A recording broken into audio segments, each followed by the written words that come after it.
번째 경기 부산 KCC 대 창원 LG 분석 시작해보겠습니다.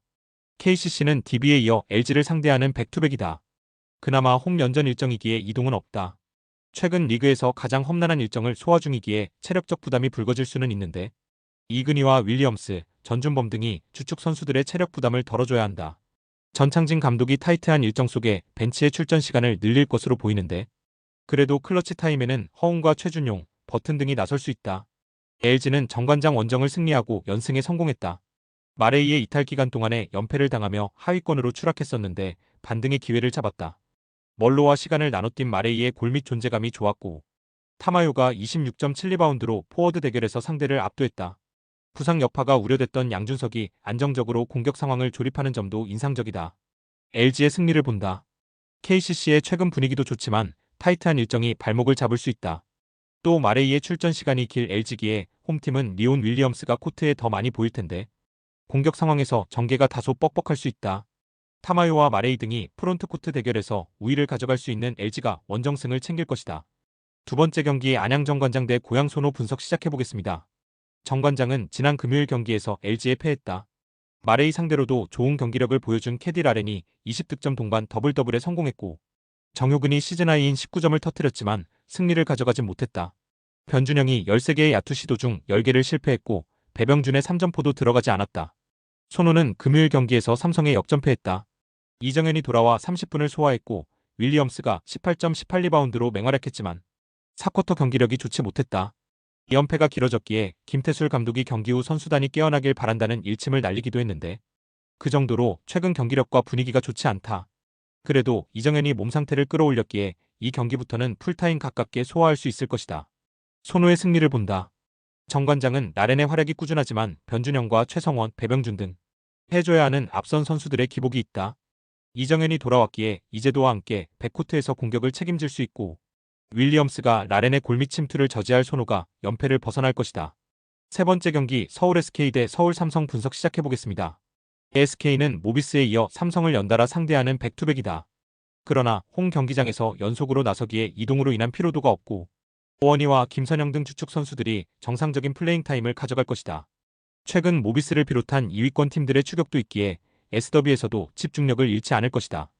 기본팀의 기조인 트랜지션 위주의 공격 시도를 할 것인데 높이가 좋은 삼성 상대로 최부경과 오세근 등이 골밑 수비에도 집중할 것이다. 삼성은 손호를 잡고 최하위를 탈출했다. 두 경기 연속 맹활약한 이정현이 20점을 기록했고 이원석의 부진은 구탄과 최현민 등이 메웠다. 코번이 빠지며 위기가 올 것으로 보였지만 그 이후 페이스가 좋은데 코번만 보던 볼핸들러들이 오픈 찬스의 동료를 잘 찾고 있고 에드워즈의 가세 효과도 크다. SK의 승리를 본다. 삼성이 최근 안정적인 경기력으로 분위기가 좋은 건 사실이다. 또 홈팀이 백투백 일정이기도 하다. 그러나 데릭슨과 에드워즈로는 원희의 엄청난 상체를 앞세운 리머텍을 저지하기 어렵다. 김선영과 오재현이 이정현을 비롯한 상대 볼핸들러를 강한 수비로 압박할 것이고 오원희가 득점을 책임질 SK가 승리할 것이다. 네 번째 경기 하나은행 대 BNK썸 분석 시작해보겠습니다. 하나은행은 지난 수요일 우리은행 원정에서 패하며 연승에 성공하지 못했다. 양팀 합쳐 90점도 나오지 않은 경기였는데 접전 상황에서 허용한 코너 3점이 패인이었다. 김정은이 김단비 마크를 책임졌지만 후반 체력 부담으로 긴 시간을 뛰지 못했고 양인영과 진한이 높이의 우위를 살리지 못했다. 그래도 정영과 박진영 등이 에너지를 뽐내며 수비 코트에서 존재감을 보였다. 썸은 목요일 경기에서 천적 삼성생명에 완패했다. 이소희가 10득점을 기록하긴 했지만 박혜진과 안혜지, 이이지마 사키 등이 나란히 부진하며 다시 한번 두 자릿수 점수차로 패했다. 때문에 우리은행과 삼성생명 등 2위권 팀들에 추격당하며 불안한 1위를 유지했다. 이 경기 승리가 매우 간절한 이유다. 썸의 승리를 본다. 하나은행은 정예린마저 부상으로 빠지며 볼핸들러가 박소희와 김시온뿐인데 두 선수 모두 콤보가드에 가깝기에 골밑으로 어패스를 찔러주기 어렵다. 안혜지의 리딩 아래 박혜진과 이소희가 외곽에서 오픈 찬스를 맞이할 것이고 김소니아가 지난해 득점을 저지할 썸이 승리할 것이다. 다섯 번째 경기 대한항공 대 삼성화재 분석 시작해보겠습니다. 대한항공은 목요일 원정 경기에서 우리카드에 분패했다. 막심이 30점 이상을 기록하며 맹활약했고 정지석이 경기 후반 4번 위치에서 잘해줬지만 우리카드의 삼각편대에 고전했다. 그래도 정한용과 정지석, 막심이 안정적으로 공격 상황을 책임졌고 베테랑 세터 듀오의 볼 배급도 안정적이었다. 삼성화재는 수요일 원정 경기에서 형캐 상대로 3세트까지 세트 스코어를 앞서며 대열을 잡는 듯했다. 그로즈다노프가 모처럼 20점 이상을 기록하며 파즐리의 공격 부담을 덜어줬고 김정우의 중앙 파이프도 위력적이었다. 그러나 4세트 고비를 넘기지 못했고 승점 1점 추가에 만족해야 했다. 서브 득점에서 앞섰지만 블로킹 득점이 적었던 것도 패인이었다. 대한항공의 승리를 본다. 삼성화재는 다양한 미들블로커 조합을 가동 중이지만 확실하게 팀을 이끄는 선수가 부족하다. 조재영과 김민재가 중앙에서 속공과 오픈, 블로킹 등으로 사이드 공격수들의 부담을 덜어줄 수 있고 막심이 그로즈다노프 상대로 우위를 가져갈 대한항공이 승리할 것이다.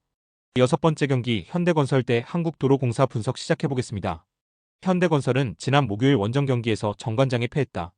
먼저 2세트를 내준 상황에서 3, 4세트를 따내며 리버스 스윕에 도전했지만 5세트 초반 분위기를 내준 것이 결정적이었다. 3, 4세트를 잘해줬던 모마의 5세트 성공률이 떨어진 것도 패인이었다. 그래도 양효진과 이다현 등 중앙의 위력이 워낙 좋고 김다인 세터가 안정적으로 공격수들을 살리고 있다. 도로공사는 GS 원정을 승리하며 연패를 벗어났다.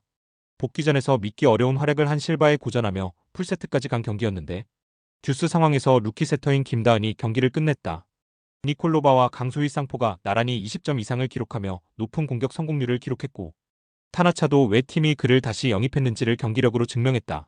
중앙의 지원만 잘 나온다면 중위권 진입을 노릴 만하다. 현대건설의 승리를 본다. GS전에서 승리한 도로공사도 분위기를 끌어올렸지만 높이에서 현대건설 상대는 쉽지 않다.